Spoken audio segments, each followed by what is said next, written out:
Thank you, Rabbi Friedman, and Yashikok to Rabbi Denberg for all of the fabulous work that is done here at Chabad of Coral Springs. I will look at this evening's daf. We are on daf Chav Beis of Chagiga, and it's actually a very apropos message to being here in a Chabad shul. It almost goes without saying once we learn the Gemara together this evening. I like to begin with a story, and we're familiar with the time that Rabbi Gamliel was deposed as the Nasi. He was the chief rabbi, and then due to various controversies, they deposed and they put Rabbi Elazar ben Azariah in place. And one of the first things that happened when they put Rabbi Elazar ben Azariah as the Nasi is they decided to take away the security guard. Until that point, they only allowed the elites into the Beis Medrash. They took away the security guard, everybody was allowed in, and the Gemara tells us that day, some say 400, some say 700 benches, pews were added into the Beis Medrash.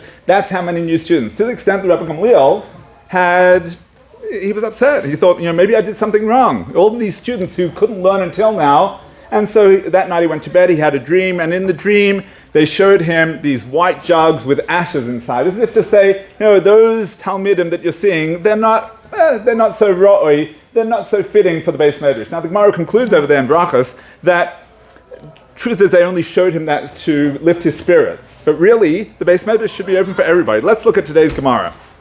Tanya, I'm Rabbi Yossi. Rabbi Yossi says, Mipnei ma hakol nemonim al taras yain v'shemen kol yimos hashana. Why, when people come to the Beis Hamikdash, think about it like this.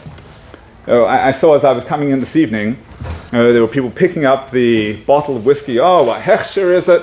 Think about people coming to the Beis Hamikdash. You're coming with your karbonos, maybe you're coming with your basket of bikurim, and now you're offering them up. How do we know it's even kosher? How do we know that it's been separated trumas and maestros? How do we know that it's not shmita produce? How do we know anything? Well, these people are just coming to the Beis Hamikdash with their offerings. How do we trust them? Says says the Gemara, we admit everybody with their offerings so that each person will not simply go and make their own altar in their backyard. They would also make their own red heifer. Rav Papa says, according to whose opinion do we accept Eidos, testimony in Bezdin, even from an Amaretz, somebody who's unlearned? Kaman, whose opinion? Rabbi Yossi. Like Rabbi Yossi here, who says that even Amaratzim, even those people who might be unlearned, are allowed to come to the Beis Midrash, and we ask them no questions. That's the Gemara today. Now, ordinarily, if you'd be learning this Gemara, you think, okay, lovely, Beis Hamikdash, okay, move on, please God, Mashiach now. Okay, we'll be able to put this into practice. The idea of the Transformative Daf is to take this and say, what does it mean for me today? I say that this is I'm preaching to the choir here, speaking to a Chabad shul, just looking around here. So many shuls, unfortunately, they don't take this attitude. They take the attitude of, okay, where did this hechsher come from? Who are you? What color shirt are you wearing? What color hat are you wearing? What color yarmulke are you wearing? All of these things that didn't exist in the Beis Hamikdash. The Beis Hamikdash didn't have this policy.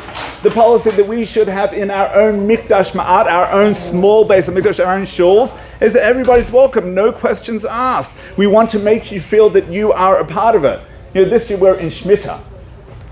And the Chazon Ish had an unbelievable chiddush. He said, if your secular, chiloni, next door neighbor asks you for garden tools, farming tools, are you allowed to lend them? I mean, you have to be a mensch. Are you allowed to lend? It's Shemitah. Are you allowed to lend them? Says the Chazon Ish, yes, you should lend those tools, because he says the avla, the potential consequence, ramifications, God forbid, of your neighbor hating from people because you wouldn't lend it. You're too from, you won't lend it.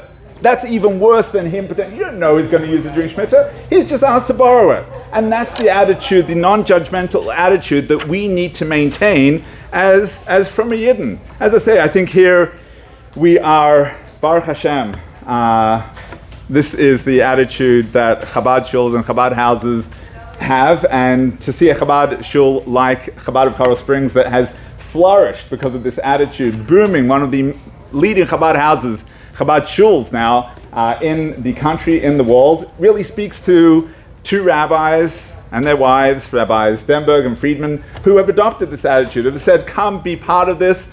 As you all know, we have in our family a major hakaras hatov to this shul. My brother's in-laws became closer to their Yiddishkeit in this shul, and it's because Rabbis Stenberg and Friedman had this attitude that all are welcome. So let's think about these ideas. Always invite people, make our shuls as welcoming as possible, because that's how the Beis Hamikdash ultimately was. Thank you.